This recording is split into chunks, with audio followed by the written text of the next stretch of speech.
Tingkatkan digitalisasi terhadap pelayanan lalu lintas. Kini Ditlantas Polda Sulawesi Selatan menambah elemen barcode pada plat kendaraan dengan nomor pilihan.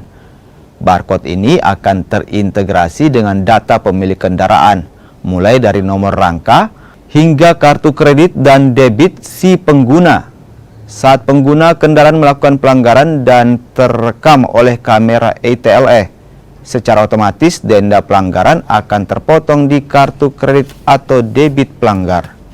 Langkah ini untuk menghindari adanya pertemuan antar petugas lalu lintas dan pelanggar. Sampaikan hari ini tentang pemberlakuan plat NRKB nomor pilihan yang mana tadinya diberlakukan adalah yang dasar hitam tulisan putih.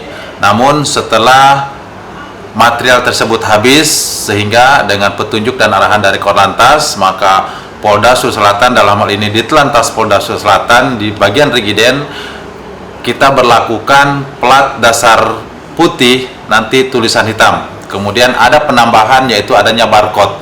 Nah, ini akan diberlakukan untuk nomor pilihan atau NRKB pilihan dan berlaku kita tanggal 27 Oktober 2023 sudah diberlakukan untuk masyarakat yang mengambil nomor pilihan. Kita kasihkan plat dasar putih tulisan hitam dan ada barcode-nya, itu yang menandakan.